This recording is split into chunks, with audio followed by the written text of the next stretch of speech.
FKT number 3. This is the Ghosttown Trail CNI extension, um, Vintondale out and back. I did this in, June 20th, 2020. This extension is in Vintondale. Uh, it's about 12.2 miles long, so you're going to get 24 and a half, 24.4 miles, with just about a little under 1,000 feet of gain, maybe 900 feet. I did this in 3 hours, 26 minutes, and 50 seconds. Had an 8:27 pace overall. Um, it's a pretty nice section of trail. It's actually my favorite section of the Ghosttown Trail, at least the first 4 or 5 miles of it. It's very scenic. It's very green. Um, Stays cooler in the summer than the main extension or some of the other smaller extensions. Um, just a nice ride, and fun. It's a little bit uphill if you start at mile 0. You're basically going uphill the whole way, to be honest with you, on the way out. Um, but then again, on the way back, you're coming downhill the whole time. Um, well, I want to say not the whole time, but for the most part. So you can get some free speed going if you're running it or biking it, which is usually what I do. I usually end up biking it, not running it. Um, but for this FKT, I'll just go into the report that I made up back then. So it's not as detailed as some of the things I talk about now. Um, I ran the 12.2 mile extension of the CNI part of the Ghosttown Trail. I did this as an out and back, giving me 12.47 as the activity states. I started at mile 0, mile marker in Vintondale, um, which is by like the Eliza Furnace Way, um, and ran the whole way past mile marker 12 to the very end of the trail. So it's a true completion of the extension. Um, it's off the main line of Vintondale, goes through some nice scenic parts of the area. Uh, there is a handful of road crossings. It's pretty flat for being in PA, around 860 feet of gain and descent for the whole 24 miles. It's about 700 feet of gain on the way out with 160 feet of descent, meaning 160 feet of gain on the way back with 700 feet of descent. Um, I did this self-supported. I wore a hydration pack and took what I hoped to be enough liquids, but I ended up rationing some on the way back. It was hot, so I drank more than expected. Only took 64 ounces of liquid with me. It was in the heat of the day, which made me sweat and drink more than normal. This 12-mile section is very runnable. Um, True rail trail the whole way, that is well maintained, so you do not have to worry about potholes. A lot of potential to see wildlife. Um, there's a small creek for a lot of what you run along beside. Nicest part of the whole Ghost Town Trail system, in my opinion. Um, as far as any local Reds records go, I'm the first one ever to run it as an out and back. Back then, we're just gonna say back then. Some people ran it as a straight out one way, starting at the other or either end, but no one ran it as an out and back, at least that I could find. Um, there were bikers who have, but not runners. There's a cool quarry shack along the trail and a couple of nice bridges, some old metal parts from mining back in the day, a lot of history in this section. Um, and that was my report from back in the day. Um, Actually do a race on this, a 5 mile race on this, myself. I hold in October, just because it has some cool history and I don't want to say spookiness, but in the evening and the night, it's got that cool little like autumn fall feeling. Makes for a nice Halloween type race. Um, but you do cross a few roads.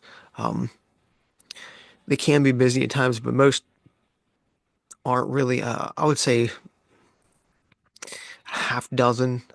But you do see them coming, uh, and you do have sort of like a gate type thing that you go around. And squeeze through. There's a couple nice bridges that you do go over. The one major highway, um, towards the end. Uh, Again, this is a pretty green trail, and as you see behind me, uh, the train that's behind me now in the picture, as is at the start of the extension itself.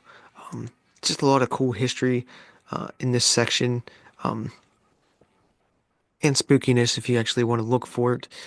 Um, when you run along the creek, it is pretty nice. I think it adds to the lowering of the temperature, at least makes it feel a little bit cooler than you normally would.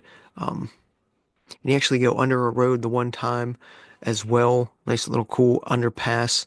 Um, and right past that underpass, um, you do have to pay attention because it does get a little gravelly real quick.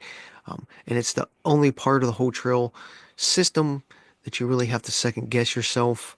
Um, because you sort of want to go straight across the road, which you actually have to go up the road a couple tenths and make a right instead of going straight across. When I first uh, ran that section of the trail, I actually went straight across um, into the woods, and I guess it was like private property, just like a four-wheeler trail. Then I realized a couple tenths in that uh, it really wasn't a trail, and it took me a while to find it. But then once you found where you're supposed to go, um, made more sense. But then again, uh, they actually added more signage now, so you don't have to worry about that. And again, this is uh, from June 20th, 2020 is when I did the FKT out and back. Um, and even I ran that before then, so there wasn't as much signage back then. Um, but a really cool 12.2-ish section of the trail. It's soon to be looped around and connected to like the Evansburg Way. So it's going to be like a nice, cool looped around section. Um, but for the FKT itself, I started at mile zero, mile marker, touched it, and then I ran and touched the gate at the very end of the trail.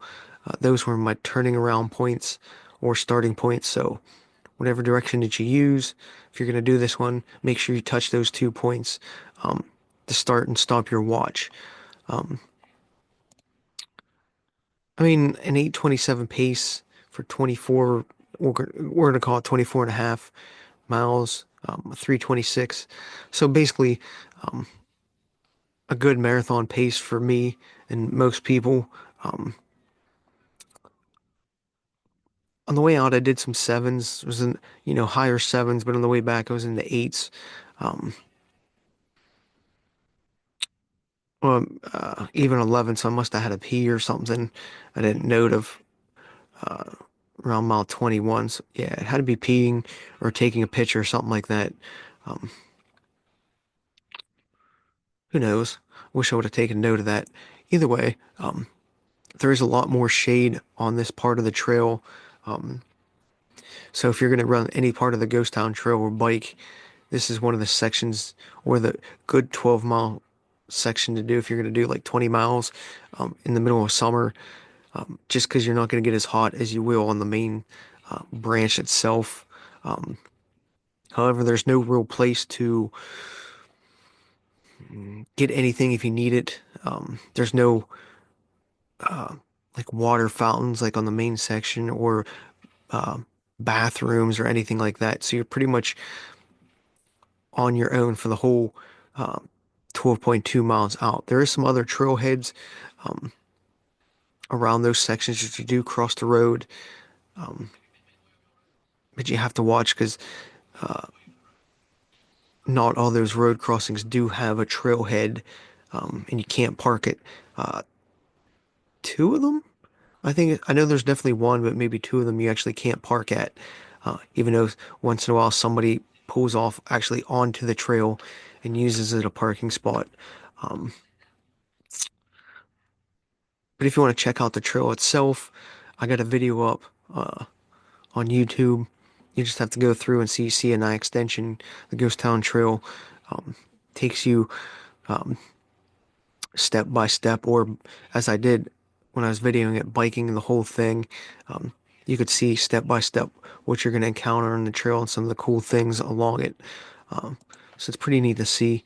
So this was number three FKT that I did. Um, Another rail trail. There is some, I don't want to say it's like crushed limestone, but maybe like thicker rock in some sections, um, but not for long stretches of time. For the most part, it's um, pretty smooth, even though it did have a few washouts over the last couple years. So like 24, 25 had a little bit of washout that got fixed and smoothed out. But there's definitely some other branches off this extension itself. So there's like branches on branches now of the trail. Um, this is how you get to you take this extension to get to Doom and Dam off the main Ghosttown Trail. So you could start at Doom and Dam and go to Vintondale, or Vintondale to Doom and Dam as well, um, from this section.